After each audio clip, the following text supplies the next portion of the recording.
Hello everyone! Welcome to my channel. Please subscribe and keep watching more details.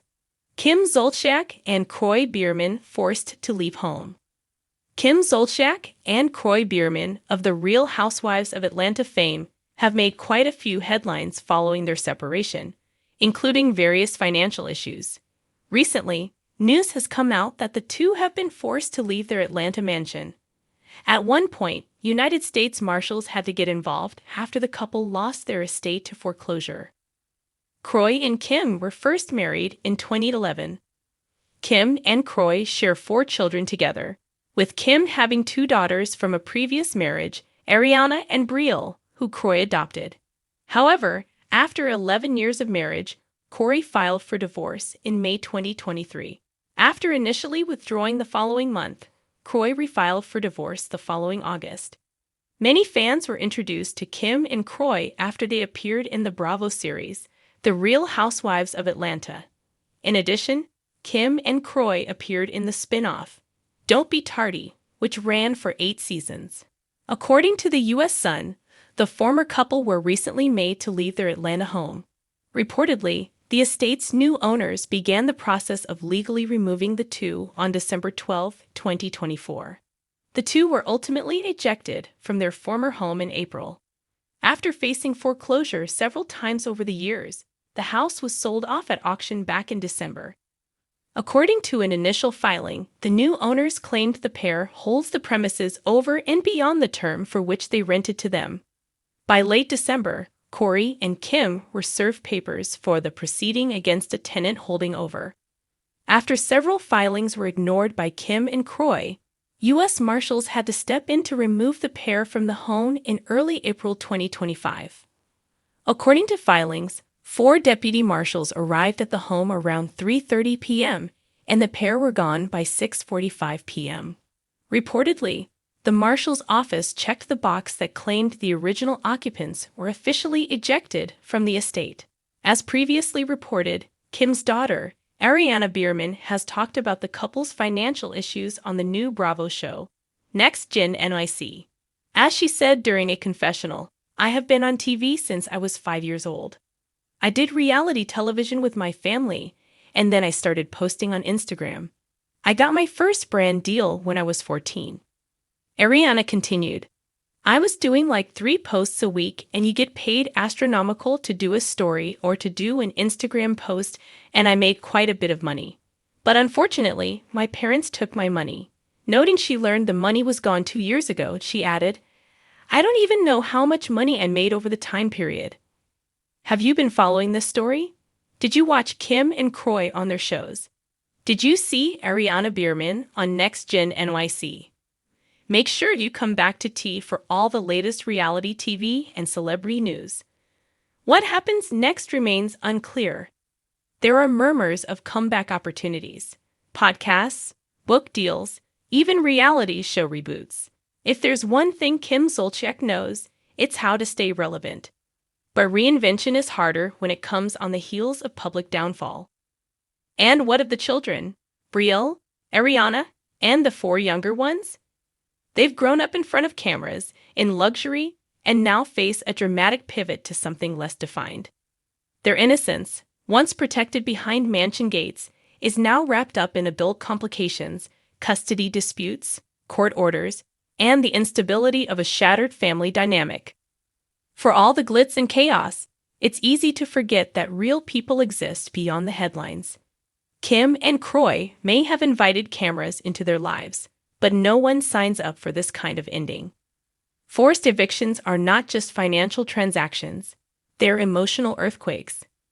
Leaving behind a home where children took their first steps, celebrated birthdays, and decorated Christmas trees is no small grief.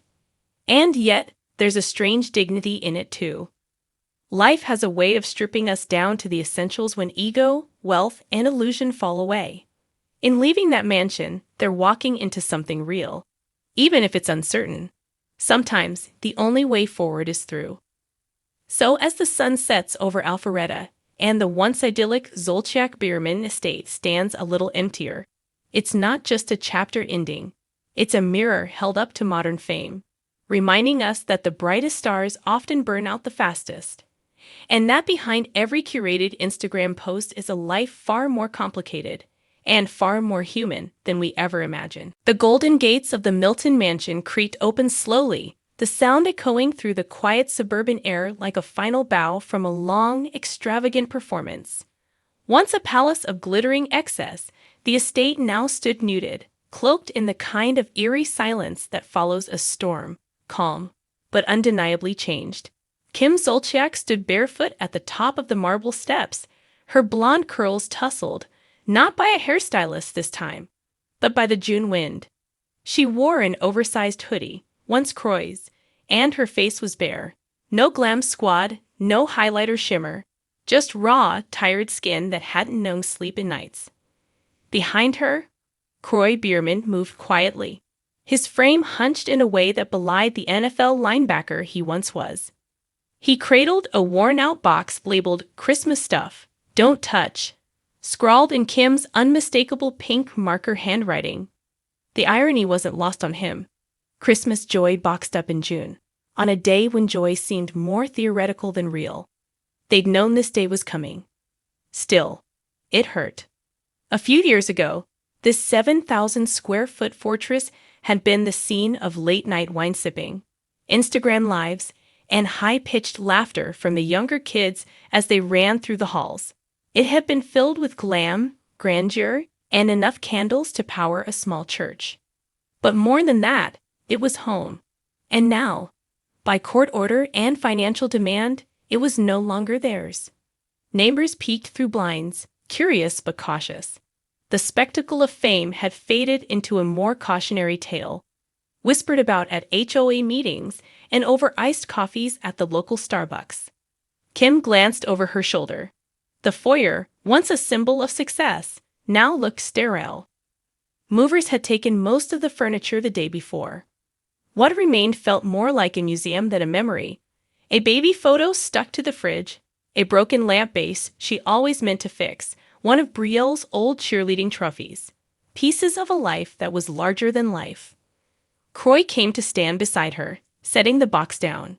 His voice, gruff and low, carried years of strain. "Truck's ready." Kim nodded but didn't move. Her nails dug into her palms. I never thought it would come to this." Neither did he. They had weathered a lot: tabloid storms, reality TV scandals, late-night Twitter fights, financial tightropes, and most recently, an imploding marriage that had everyone from TMZ to Reddit making bets on who'd move out first. Ironically, they both were now. She turned to him, eyes rimmed red but defiant. "Do you think we'll be okay?" He paused, considering.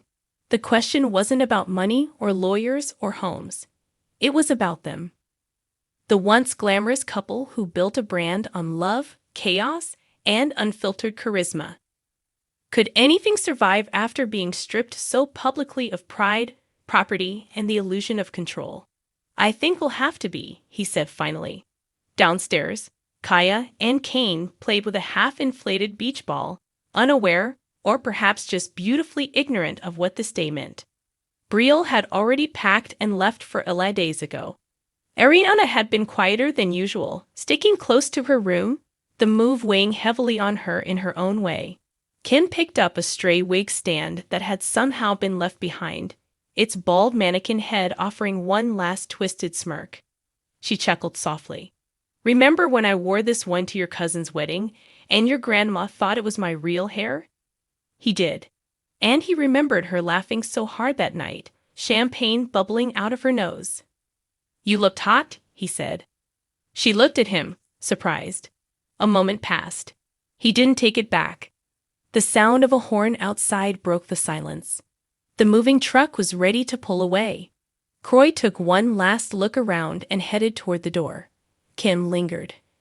Her fingers trailed across the banister, the one she used to decorate every Christmas with enough garland to shame Rockefeller Center.